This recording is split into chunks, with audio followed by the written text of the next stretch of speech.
Assalamualaikum warahmatullahi wabarakatuh. Saya Rizkyani Nasution, NIM 1909060012. Saya di sini ingin menjelaskan bagaimana Mesir dan Turki sedang berada di ambang perang. Siapa yang akan menguasai setengah dari Libya? Ya, Mesir Turki tampaknya sudah di ambang perang. Kedua negara beberapa kali saling mengejek, mengancam, dan menggertak. Mereka memang belum berhadapan langsung di lapangan, namun secara tidak langsung mereka sudah saling berhadapan di Libya melalui dua kelompok lokal yang saling berebut kekuasaan pasca ambruknya rezim Muammar Gaddafi. Media internasional melaporkan Turki mengirimkan tentara bayaran dan senjata berat untuk berperang melawan pasukan yang dipimpin Panglima Perang Angkatan Bersenjata Nasional Libya, yaitu Jenderal Khalifa Haftar. Turki selama ini mendukung pemerintah kesepakatan nasional yang dipimpin Perdana Menteri Fayez al-Sarraj di Tripoli. PBB hanya mengakui pemerintahan di al-Sarraj. Sekalipun PBB resmi memberikan dukungan kepada pemerintah kesepakatan nasional, beberapa negara besar malah memberikan dukungannya kepada Panglima Perang Libya, yaitu Jenderal Khalifa Haftar. Ya, Arab Saudi, Uni Emirat Arab, Prancis, dan Rusia merupakan negara yang secara terbuka mendukung Haftar dengan memberikan bantuan dana maupun senjata canggih. Haftar pun menjadi kekuatan yang tidak mudah ditundukkan oleh para musuhnya.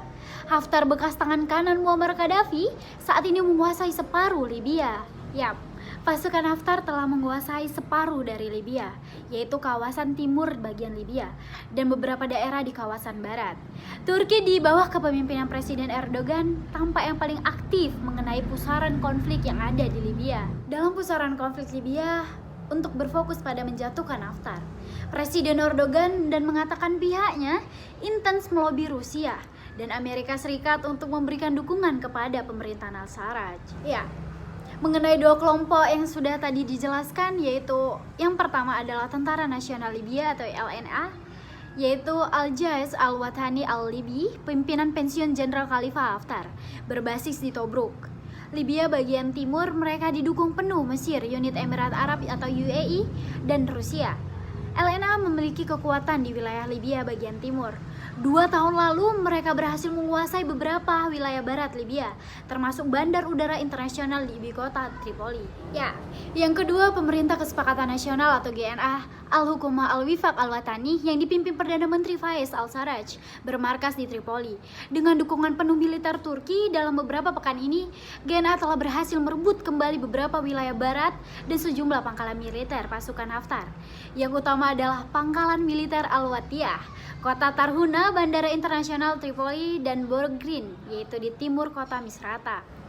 Ya, perseteruan Turki dan Mesir atau tepatnya Presiden Erdogan dengan As-Sisi sebetulnya bermula dari masalah politik. Ya, ditekankan pada masalah politik. Sejumlah pihak menyebut pernyataan keras Presiden Mesir sebagai penabuh genderang perang. Berbagai media dan lembaga pertahanan internasional pun memberi ulasan. Mereka sepakat ancaman Presiden Sisi sebenarnya ditunjukkan kepada Turki. Tepatnya Presiden Erdogan, meskipun ia tidak menyebut nama orang atau negara tertentu. Berkat dukungan langsung militer Turki, pasukan pemerintah kesepakatan nasional Libya kini memang sedang di atas angin. Beberapa pihak lalu membandingkan kekuatan militer Turki yang berada di peringkat 9 dan Mesir berada di peringkat 11 dalam peta kekuatan militer di dunia. Bila benar-benar terjadi perang, lalu siapa yang akan menang? Kemudian apakah kedua negara itu akan perang total atau perang kecil-kecilan melalui kelompok-kelompok Libya? Bagaimana akibatnya bagi kawasan Timur Tengah dan dunia internasional? Lalu negara-negara mana saja yang akan menjadi sekutu kedua belah pihak? Perseteruan Turki dan Mesir atau tepatnya Presiden Erdogan dengan As-Sisi sebetulnya bermula dari masalah politik. Erdogan yang merupakan pendukung Ikhwanul Muslimin mengecam keras pengambil alihan kekuasaan oleh Jenderal As-Sisi dari Presiden Muhammad Mursi pada 2013 lalu. Hingga sekarang Erdogan menyebutnya sebagai kudeta militer terhadap pemerintahan yang sah dan terpilih secara demokratis. Berangkat dari Mursi yang adalah presiden dari Ikhwanul Muslimin, perseteruan Mesir dan Turki di Libya juga melibatkan negara pendukung masing-masing. Di lain pihak, Presiden Sisi menyebutnya pengambil alihan kekuasaan itu justru menyelamatkan bangsa Mesir dari perang saudara. Ia kemudian membubarkan Ikhwanul Muslimin dan menganggap mereka sebagai kelompok teroris terlarang. Mesir juga mendukung Turki Erdogan sebagai pelindung para tokoh teroris Ikhwanul Muslimin. Perseteruan politik Turki dan Mesir ini terus berlanjut perang saudara yang kini berlangsung di Libya. Turki Erdogan mendukung pemerintahan kesepakatan nasional atau GNA di Tripoli. Sementara itu Mesir mendukung Tentara Nasional Libya alias LNA yang bermarkas di Tobruk.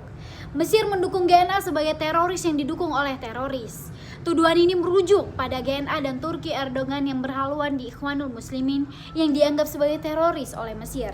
Sebaliknya, Turki menuduh LNA sebagai kelompok kudeta yang didukung pemerintahan hasil kudeta.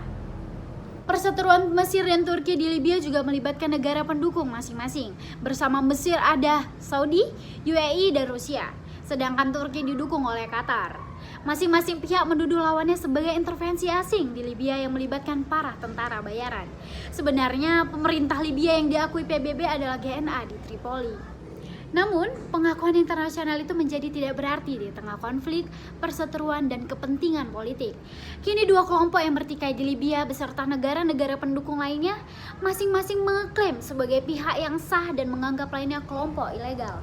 Baik, kesimpulan yang dapat saya ambil dalam penjelasan saya ini yaitu kita tentu prihatin dengan perkembangan yang sedang berlangsung di Libya. Lebih prihatin lagi dengan perseteruan yang terjadi antara Turki dan Mesir yang kita tahu merupakan keduanya adalah mayoritas masyarakat muslim. Ya, itu saja penjelasan singkat dari saya. Saya Rizky Andina Nasution, NIM 1909060012, memenuhi mata kuliah Perbandingan Teori Ilmu Politik.